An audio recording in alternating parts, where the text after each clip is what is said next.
Hey, what's up, everyone? Jace Young here.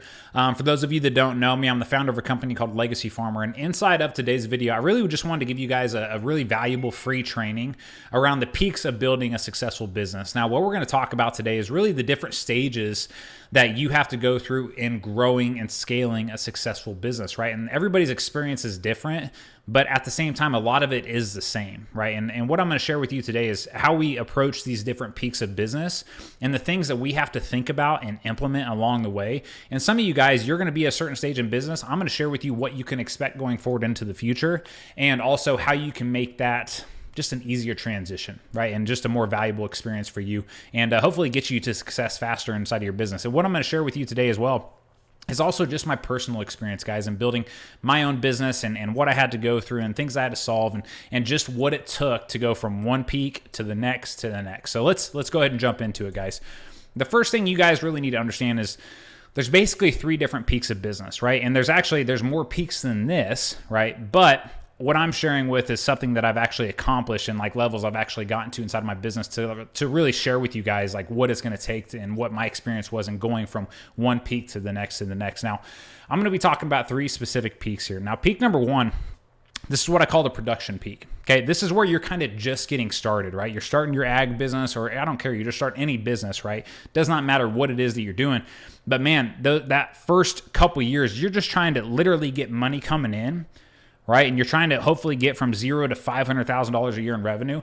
But when you're inside of peak number 1 and trying to climb that mountain, let's be honest, guys, everybody's in survival mode. I certainly was, right? You were just trying to get customers or to get more ground or whatever that is. You were just trying to survive to pay the bills, right? And everything was chaos. It seemed like you had fires burning everywhere and stuff like that. But it's also a requirement to go through that on a part of your journey, right? I feel like we have to go through that. It seems like every business owner I've ever talked through, everything that happens going up to peak number 1, everybody has experienced in one way or another, right? Following peak number 1, we obviously move to peak number 2, right? And this is where you're trying to go from $500,000 to $2 million in revenue. Now, this is what I call the profit peak, okay? This is where we are able to become a lot more strategic now, right? You have cash flow coming in, you have money coming in now, which means you can be a lot more patient with your decisions, right? Again, going back to peak number 1, there's no patience, right? You have to solve problems. You have to move quickly. You're just trying to survive, once again, like I mentioned before. But peak number 2, we're able to be a lot more strategic now, right? We can think through things and we actually have some time. So when we're, like I said, the things that you're going to have to deal with going from 0 to the top of peak 1, that's going to be one set of problems. But going from peak 1 to peak 2, your focus also changes as a business owner. And again, you're just more strategic with your decisions because you have more time, you have more patience, you have more cash flow coming in to buy you those things. Now, going from peak 2 to peak 3, this is obviously where everybody wants to get. This is 2 million and beyond. And this is what I would define as the protection peak, right? This is where we're really focused on protecting what you've built. But I'd also describe it as the freedom peak, right? Guys, everybody gets into business because we want to start something. We want to build something that provides our family with wealth, health, happiness, freedom, time, energy, right? We just want that freedom ultimately. And that's why I describe that inside of that peak. But again, though, the things that we do going up to peak 2, we're going to be doing different things going to peak 3, right? And the things that got us from peak 2 are going to be different for what's going to get us to peak 3. So let's actually jump into what those things are. Now, going to peak 1, guys, this is where you make all the mistakes. Like as a business owner, this is where you're going to make hundreds of mistakes. They're going to be costly mistakes. You're going to bleed a lot of money because you're making these mistakes. I definitely did. I made a ton of mistakes. And it seemed like finally when I started making money, all those profits went to pay for the mistakes from the prior years. Now, I look back at that experience. Yeah, it sucked going through it, but I'm happy I went through it too because it taught me some really valuable lessons. So this is also too, it's a requirement that we go through this phase and make these mistakes because these mistakes ultimately teach us the most valuable lessons, right? And some of the biggest things that we learn is we learn about finances, right? A lot of people that step into being a business owner and stuff like that, maybe they have an accounting degree or a finance degree or something like that from college.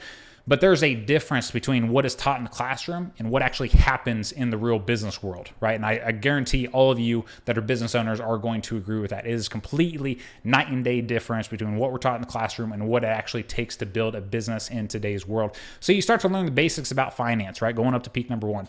You also start to learn about markets, right? And With this presentation, obviously I'm talking about a lot of farmers and ranchers and ag business owners. Yeah, you start to learn about commodity markets and cattle markets and prices and fertilizer and chemical and all these different things that are constantly fluctuating on a day-to-day basis. But this is also true in whatever business you're in, right? Inside of my business, I have different markets that I have to think about and deal with that will ultimately impact my profitability and growth. And every industry has that. But this is where you kind of start to learn the foundational things about that. The next one is you're learning about new customers and relationships and building relationships. So for me, for my business, which is all service-based, right? We serve our customers and everything. I had to think about, how do I attract new customers, right? How do I voice a message and get a message out into the marketplace that is going to bring in new customers for me? So when you're just starting out, man, it's it's scary as hell trying to turn on the phone and put out a message in the marketplace, knowing that some people are going to criticize you, right? And out of all the videos and stuff I've done over the years, I've had 50% of the people comment on our Facebook ads and everything. They hate me, right? They absolutely hate me. They criticize me. They don't say anything nice. But then you got the 50% that like you, right? And the only way that you are going to go from $0 in revenue to $500,000 in revenue is you have to have the courage, and you have to find the courage and the skill sets to voice a message into the marketplace and be prepared. 50% of people are going to criticize you, but 50% of you, or 50% of them, are going to like you, and they could become customers of yours, right? Those are the people that you're going after. So it's important for you to keep that in focus and keep that in your mind when you're going through this. The next one is business operations, right? So again, this is where we kind of start putting those things together. We kind of start thinking, okay, the way I'm running this business right now is I'm running a centralized operation, right? Everything has to go through me, going from 0 to 500K. Every decision, every phone call, everything has to go through you. Obviously, that's not sustainable. So you start to enter the mode of thinking about business operations and how can I systemize things and what type of processes can I get in place? And the reason you ultimately do that is because you know what you're doing is not sustainable, right? If you have a wife and kids at home like I did, what I was doing back in 2017, 2018, it just wasn't sustainable, right? It wasn't going to ultimately produce the life that I wanted. So I had to start thinking through some of these things and at least start the process, right? And then the last thing that you might experience going from 0 to 500K, you may hire 1 or 2 people. And then you start bringing in team management, accountability, roles and responsibilities.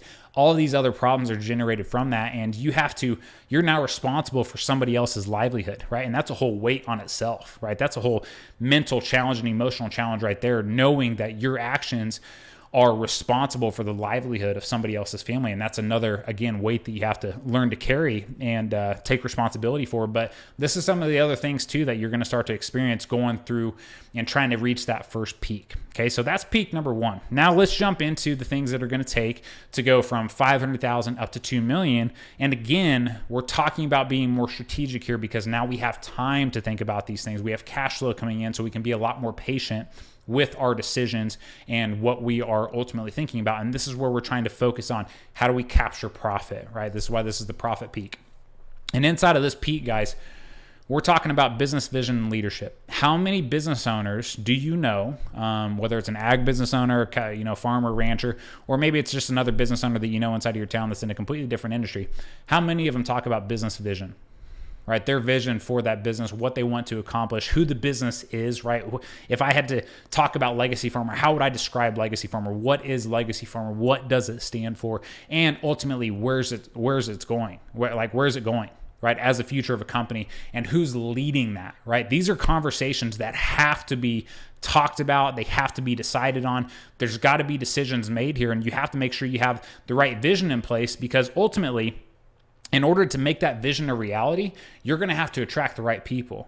Well, the right people are not going to come to your business because of a wage or money. The right people are going to come to your business because of your vision, the core mission of that business, the values of that business. Okay, that's a completely different way of thinking, especially for a lot of ag business owners in this industry today. The next one here is you're going to start to learn about team accountability, structure, and communication. Again, I talk about the only way that you get this business to go towards the peak that you want it to go to, and if you want to get to 2 million plus in revenue, you're not going to do it all by yourself. Like, you can no longer run a centralized operation where everything has to go through you. It has to be decentralized. You have to have the team, the communication, and the structure in place, meaning roles and responsibilities. That way everybody knows what their seat is, Where do they fit into the overall operation? Where do they fit into helping this company and this business complete its vision, right? And then again, who's leading them? Because the team needs a leader. The team, they got to follow a leader.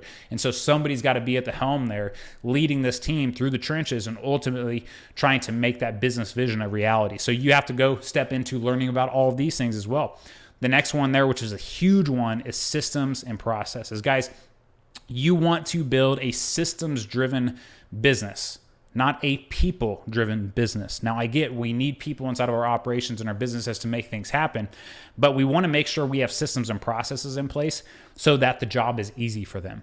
We want to make this thing stupid simple. We want to make sure we have thought through every challenge, every process, everything that our team could potentially do, and every question they could potentially have. That way we are giving them every system and process here that's going to give them an opportunity to be successful, right? And not have to go through you for everything. If they have a question on something, it's your job to get that out of your brain and into some type of document, video format, whatever it is, so they can go find the answer without having to bug you about it, right? Again, this is how we go from centralized to decentralized. If you're not thinking about these things, then I guarantee you are trapped trying to get to peak number one and everything is still centralized around you. I know a ton of people that their businesses are doing $2 to $5 million a year in revenue, but they still haven't even reached peak number one yet. And what I mean by that is they haven't even figured out, one, they don't know very much about finances, but two, everything is centralized. Everything runs through them. And that is a recipe for absolute burnout. You are going to see a person that's running that business is going to be stressed to the max and completely burned out. Okay.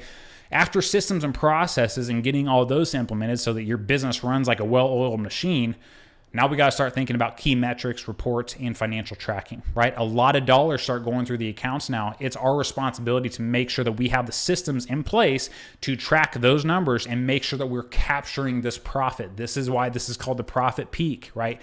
Going to the production peak and peak number one, yeah, money's flying everywhere, right? I get it. You're not going to be able to track every dollar because you don't have time to, because you're still stuck in the business. Going to peak number two, you have to start paying attention to profit. You have to start paying attention to the numbers going through your operation or your business and start creating key metrics so that you can quickly look at your business and see, hey, this is what the metric's telling us. This is the move we need to make, right? And not just be sitting and just shooting from the hip with your financial decisions, right? In order to go from 500 to 2 million, you got to have these things in place. Now, let's talk about going from peak number 2 to peak number 3, which is the protection peak, right? This is 2 million and beyond. This is where we actually create freedom for you inside of your business. This is where we start getting heavily into conversations around bookkeeping, tax planning, and filing. A lot of ag business owners and just business owners in general, it just astonishes me, guys, how many of them are still where it's 2022. It's September of 2022. How many of them, one, they still haven't gotten 21 taxes done yet, but some of them don't even have 2020 taxes done yet. Right? So again, if you want to be making accurate financial decisions when it comes into your business, you have to be having the people in place that are going to get you accurate numbers in a timely manner. Right? Monthly bookkeeping reports, going through and actually game planning out your tax planning strategy, because a lot of just business owners today, there's no tax planning taking place. If you are calling your accountant December 1st and saying, hey, what am I going to owe in taxes by the end of the year? Here's my box of receipts. Guys, that's not tax planning. Tax planning takes place clear throughout the tax year. So it's 2022. I should already know we're about to the end of Q3 2022. All of our members inside of our Legends program, inside of Legacy Farmer, will know exactly what their taxable income is going to be by the end of the year and at the end of Q3. So now we have 3 months to plan and strategize and make sure that we're minimizing our tax bill as much as possible. Going in December 1st or even worse, December 15th, that's what a lot of my customers, back in my banking days, that's when they used to always come in and say, hey, I need an additional $200,000 so I can buy a piece of equipment to, minimize my tax bill so I can take advantage of depreciation. And then you're waiting on the bank to get your loan approval back and all these things. Like, it's a massively stressful time. It shouldn't be a stressful time. If you have tax planning and systems in place and the right team in place, you should be tax planning clear throughout the year. You should be making good decisions, sound financial decisions, because you have updated monthly bookkeeping reports from your accounting team as well. The next thing here is entity structure and asset protection. If you're doing more than $2 million in revenue, asset protection and clean entity structure is a priority for you. You have something here to protect. You should not own anything personally. Again, I go back to, I know several business owners doing $2 to $5 million a year in revenue that own everything personally. Everything goes through one personal bank account. They have multiple sources of income going through one bank account. They don't know where anything's at financially. They don't know what's making the money, what's losing the money. They're disorganized. They're operating in chaos. Obviously, that is a recipe for disaster. And we know a lot, like I said, a lot of business owners that are at that level of revenue, guys, they're bleeding hundreds of thousands every single year because they don't have this stuff in place. Okay. Then we get into business insurance and crop insurance strategy. This is where we're starting to really become students of the insurance that we have in place, not only for a business, right, or livestock or crop insurance or whatever that is. That becomes a major player here as well. Again, this is all about protecting what you've built, right? And then lastly, we get into, and this is the most important piece here, is legacy and estate planning. Guys, all of us are going through what we've been through right now with all of this because we want to build something better for the next generation. But the reality is 9 out of 10 business owners don't take the steps to actually go through and set up their legacy and estate plan. And it truly is heartbreaking because, the amount of stuff that I have to put up with as a business owner, and not that I have to put up with it, that I'm choosing to, right? Because I want to build something better for my family and my future. Man, this was a priority for me. I had this set up 2 years ago. Right? And it should be a priority for every single person, business owner or not, out there. But unless you have this set up here, you're working your butt off. And I get that. Thank you for working hard. But are you really doing everything you can to make sure that this thing passes on to the next generation, and it does so without lawsuits between kids and arguments and resentment and stuff like that? Because God knows we see tons of that everywhere across the country, especially in the ag industry. Right? We see that all of the time. So make sure you're taking the time to go through and do this. Okay. So guys, this is the different stuff here that's going to take you from peak 1 to peak 2 to peak 3.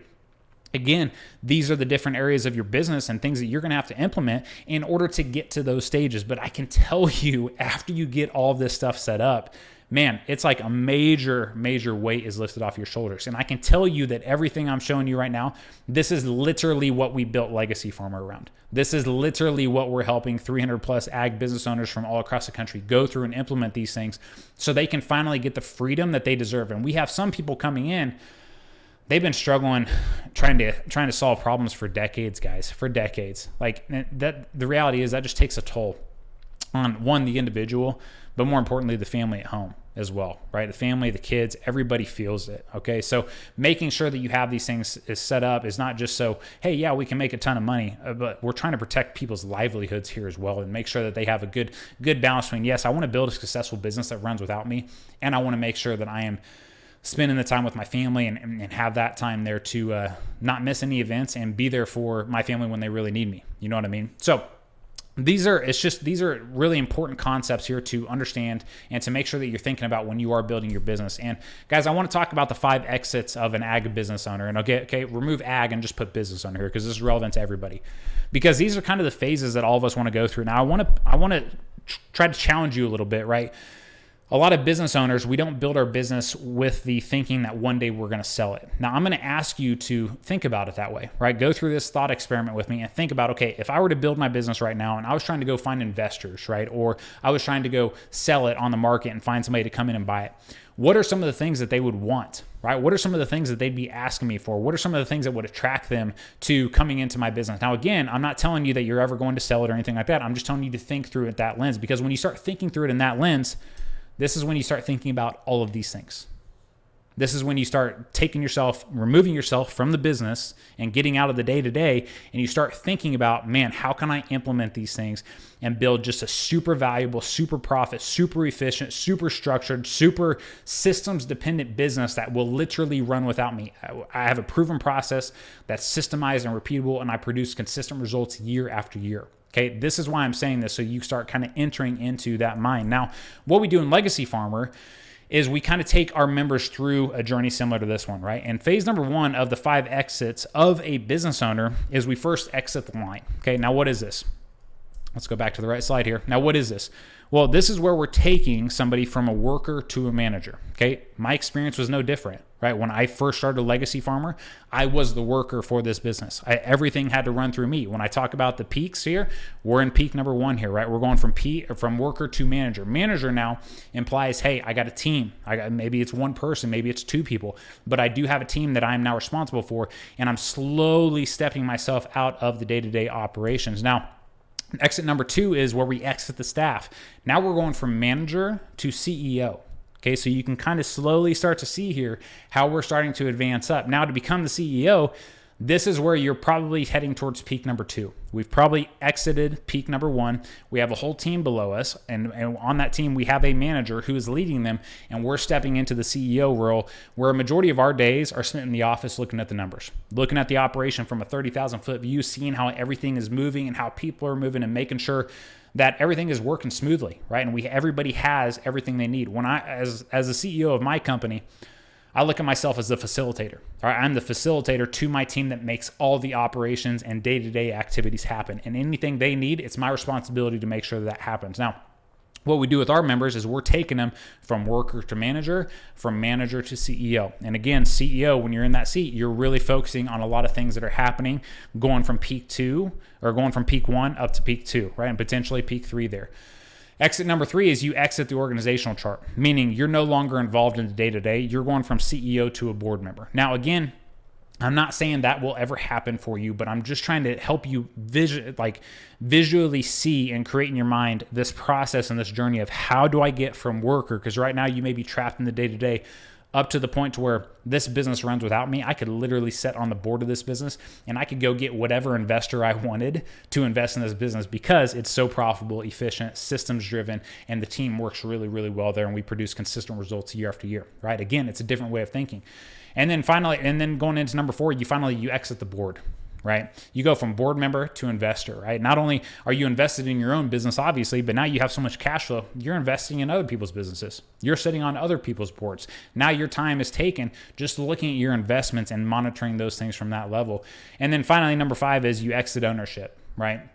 And this is if you were to choose to sell the business one day, and if you wanted to do that. Now, again, I go back to not saying that's going to happen for you, but just go through the thought experiment of like, who would I have to become, right? Who would I have to become to go from the worker right now to literally the status of a CEO, a board member on my own company, or an investor, right? Where I'm investing not only in my business, but in other people's businesses as well, because I have that much cash flow and freedom and time and energy coming into my life that I can actually take the time to study other people's businesses. I can look at other opportunities to make money and to grow wealth for my family. Guys, this is all the stuff here that we are obviously focused on inside a Legacy Farmer. And the primary areas that we really help people is going from peak 2 to peak 3. Now, everything there on the left-hand side that you see listed out there, like I said, we built our entire business around that. We have a proven process that we have implemented with over 300 customers across the U.S., all family farm operations or ag business owners, and we have proven this out and simplified it and streamlined it. It is step by step, and we hold your hand the entire way through this. And this is what's really... It does a lot for us, right? It helps our business, but man, it's so rewarding stepping in and really helping people just finally get out of worker mode inside of their operation. And finally, you're able to open up their mind to see the possibilities for their life and what they can create for their family, knowing that there's a roadmap to get these things implemented. So guys, that kind of concludes this training. I hope you found it valuable. I hope it opened up some things for you. If you're a farmer, rancher, ag business owner, you're like, man, yeah, I'm stuck in peak number 1 or trying to get to peak number 1. I have no idea how to get to peak 2 or peak 3. Or maybe you're already at the revenue level of peak 2 or peak 3, but you don't have any of those things implemented. Guys, I'm going to invite you to schedule a call with our team. You can go to legacyfarmer.org/apply. Go through and do your research too. Go to legacyfarmer.org. You're going to see all of our testimonials there with our members. You're going to see our entire process and what we do. But guys, quit waiting around and quit being stuck in these areas, because the reality is, I know how much pain it's causing in your life. Like, not just personally, but also in your family, and just the stress that you feel and just the lack of where am I going, right? I don't know where I'm going. Right. And I get what that feeling is like, because I've been there before personally. And again, we've worked with so many farmers and ranchers from across the country. They've all felt this before as well. So if you feel like this is the right fit for you and you want to schedule a call with our team, just go there, fill out the application. You'll schedule a call with our team, and we'll figure out the best strategy for you going forward. And on that call, you're going to get value either way, right? We're going to talk about what we do. We're going to talk about your problems and how we can help. And we're ultimately going to decide whether or not we're a good fit. But regardless, even if we're not a good fit to work together, you're still going to have a strategy call. You're still going to get some clear direction on exactly what you need to do next. So my friends, hope you found this presentation valuable. Hope it opened up some things for you, and we'll catch you on the next one.